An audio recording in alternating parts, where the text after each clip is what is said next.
I thought I'd put a ping out on the Facebook and see if anyone's got any questions, and a bunch have already come back, and the theme is definitely sales. So I'm going to go on a bit of a rant about... Oh, hang on, check this out. I think this is the booster board.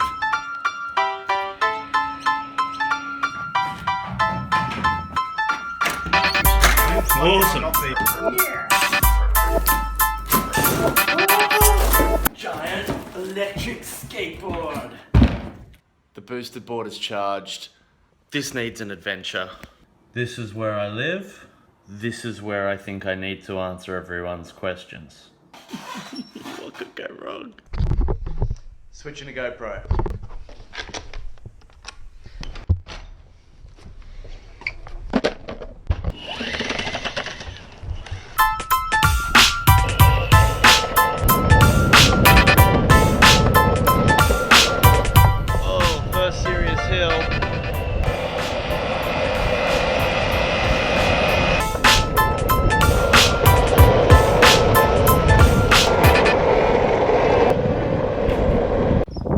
Okay, so the boosted board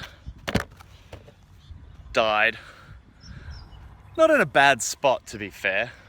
Right at the lighthouse up on the hill. Question number one was about, I think it was from Dallas, I can't remember, about sales follow-up. What do you do if they don't commit? The first thing to do if they don't commit is when they don't commit, straight away let them know you're always committed to product development, you're always committed to building your business, serving more people, and obviously you're getting the sense from them that this doesn't feel like a great fit for them.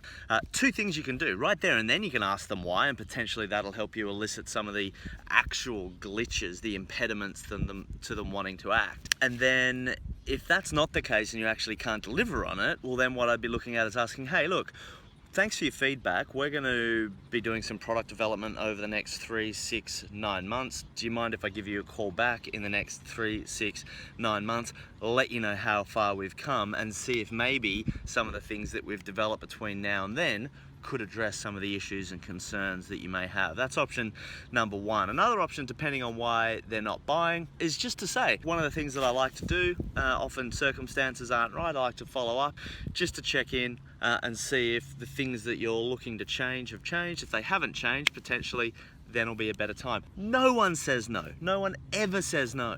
And if you're speaking to, 5 people a day doing that, and you're getting 3 of them wanting to do that, and you're doing that, 6 days a week, that's 36 people going into a pipeline every single week. I mean, pretty soon you're gonna have a major volume of people to be able to follow up on. So I highly recommend doing that. You're not gonna get everyone in that window. The majority of the people that you're gonna connect with for the first time are gonna buy sometime in the first 18 months, not the first contact. Most salespeople quit after the first contact. The greatest salespeople quit never.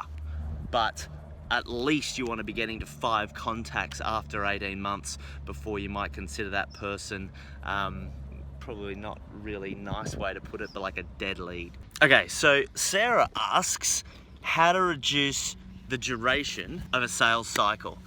Easy, Sarah. The answer is assets. So gifts and product for prospects, content that you've created and developed to prime your perfect target market with 7 hours of content across 11 different touch points, different time frames across 4 different platforms. By building an ecosystem of gifts and product for prospects that deliver value, provide education to a very specialized targeted niche, once that's out there and at scale and cooking along, it's like little Bunsen burners warming up the market, you get to the point that by the time your personal time is being engaged, people are warm. So therefore they're buying a lot quicker because they've already been exposed, you've already turned on a whole number of light bulbs that are going to be of value for them.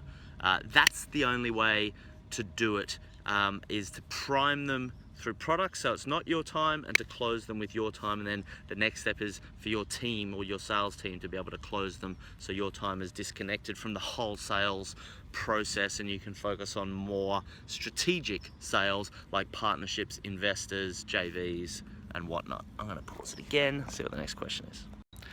God, it's getting hot out here. All right, John's got a question about multiple decision makers. Really simple. You got to build, again, more assets. You got to build a sales suitcase, a whole bunch of sales collateral. So Michael Maher in Melbourne did a really great thing on this.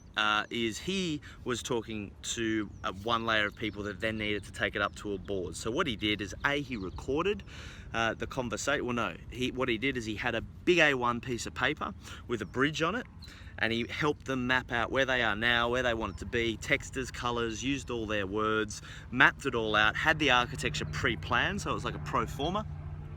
And then he said, now let's summarize it. And then he got the recorder out and he summarized it with them in like a 5-minute summary.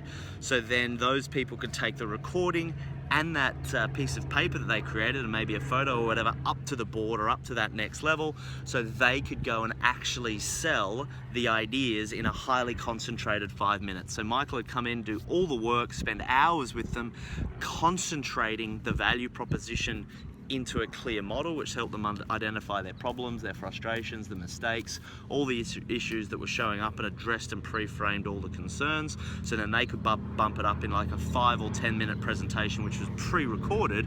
And Michael would say, hey, we're going to pre-record this, we're going to make it really easy for you to sell it, because if you get buy-in at that lower level, they want to support you in getting buy-in to the upper level, because it's going to make their life easier. So that's how I would approach that. Had another question from, I can't remember who, about should you make your hobby your business? No, you should not make your hobby your business.